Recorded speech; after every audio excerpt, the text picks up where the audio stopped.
and techniques for better stories. I was speaking at a business event the other day, and afterwards someone said, "I'd love to have some tips that I could work on so I can tell better stories. Do you have a newsletter you can send me that has that in it?" I told him about the weekly inspirational thought that you can sign up for on the website, and I totally suggest that you all do that. It's great to get an inspirational thought with a call to action each week, right in your inbox. But I started thinking about his request for story tips because that's not what comes in the weekly inspiration. So why not do a whole podcast on story tips, I thought.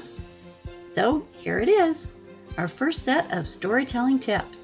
Stay tuned for some techniques on how to make your stories super effective, powerhouse stories. Remember what we say, story power serves you best when you know how to use it.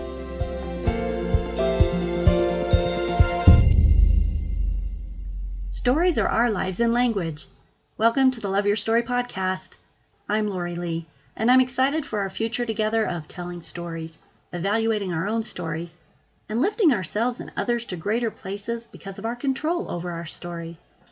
This podcast is about empowerment and giving you, the listener, ideas to work with and making your stories work for you. Story power serves you best when you know how to use it. When I was just starting out in real estate, and for years actually, I would present listing presentations with facts, figures, charts, and statistics. These are the things I thought people wanted to hear. When you're competing for a listing and you want to illustrate what you stand for, and you know you'll be put up against the other competing agents, you're going to say, "Of course I'm concerned with client connection and I'll take your calls." But every agent is going to say that. What kind of different response do you think I get when instead I share an example of taking a client's call at 10 p.m. to discuss a last-minute concern?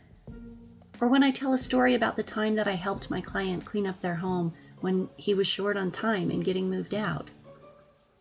Points are scored and made when a potential client can see your claims in action by the stories you tell.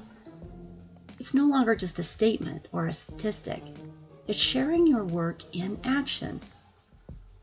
This is just one example of hundreds that could be given, but the point is that there is no space in business where having a skill set that allows you to tell the right story in the right way isn't going to be the most powerful play you can make. This is why these tools matter in the real world. So here we go. Do you have your notebook ready? Technique number 1. Find your stories ahead of time so your quiver of stories is full and ready to go. As a realtor, I know the concerns of my clients and potential clients. They want to know that I can get them top dollar for their property or negotiate the best possible deal on a purchase. They want to know that I will be honest with them. They need to trust that I know and understand the contracts and that I can protect them contractually through the negotiation process. They want to know that I can take their calls and that their best interest matters to me. Because I know these concerns, I can plan ahead and be prepared with stories that illustrate my values and performance in these areas. I've taken time to dig for and pinpoint the experiences and stories that can help them get a good feel for how to do business with me and how I will take care of them.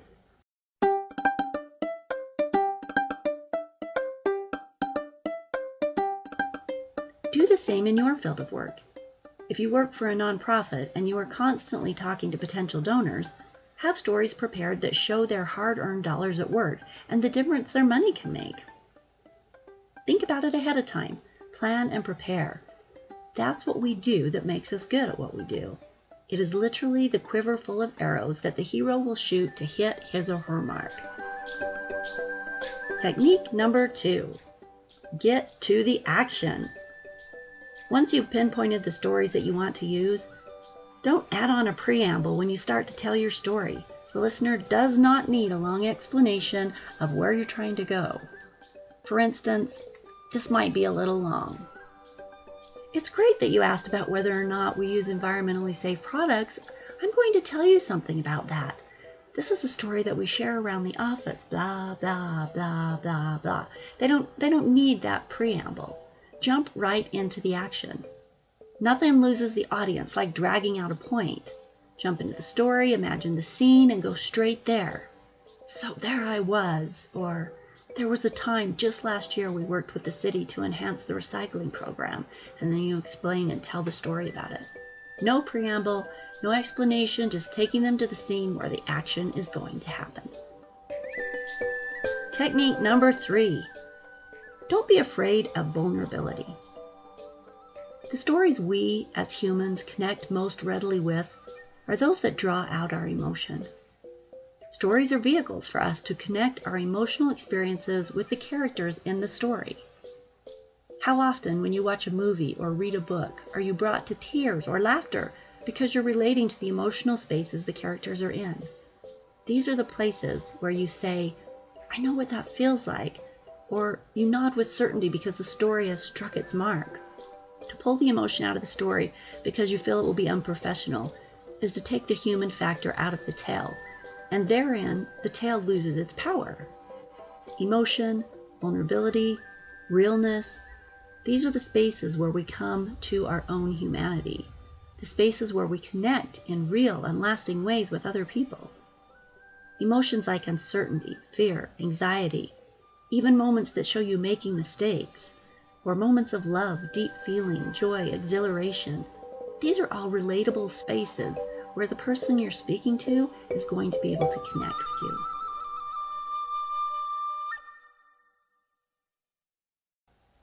Technique number 4. Start with the hook. From journalism to advertisements, the first rule is always to start with the hook. We talk above about jumping right into the action. This is a hook technique. But the hook itself is that carefully crafted first line, that statement that instantly pulls the listener in so they engage with the tale you're telling. "My voice was shaking from nerves." Or, "Every time the phone rang, I jumped." Or, "After last week's meeting, I'm not certain I'll wear socks again." Whatever it is, start with the one-line hook that's going to get your listener waiting for the message that you're sharing. The hook is a line that is so interesting and leaves something unanswered, so you know the listener is going to want to see where it leads. Once you find your stories, you can, with a little effort, craft your hooks. Okay, so final tip for the day, technique number 5. Add the details. Every good writer knows that without the details, you just have a pile of bland facts that most often fail to take anyone away from the spot that they're sitting or standing. On the other hand, details create a scene for the listener to escape into. The frayed edge of the rug, the bright gold buttons, the smell of the pine trees, and the sun reflecting off the dappled ripples in the stream. These are the details that build a scene and help transport the listener. Some tips here. Look for sensory information, how things looked, smelled, felt, what you could hear. And what about motion? Can you add in something about the jostling as you ran up the stairs, or the way Bill slammed on the brakes, or the way the tires squealed? Don't be afraid to share the details of how things unfolded, because these are the pieces that create the set for the story. So, that's it for today, fellow storytellers. 5 tips to work into your stories. Find the stories that you want to have ready to share in your conversations. Prep your hook and jump right into the action. Don't be afraid to share and create the emotion involved in the story, and then bring in all the glorious details so your listeners are transported to the place you want to take them. The next step, test out your stories. Take notes on the responses you get, and if necessary, adjust it again to make it even stronger. If you have ideas or thoughts on story that you'd like to hear about, go to the Contact Us page and chime in. Have a great week out there working up your best stories with these new story tips, and we'll see you next Wednesday.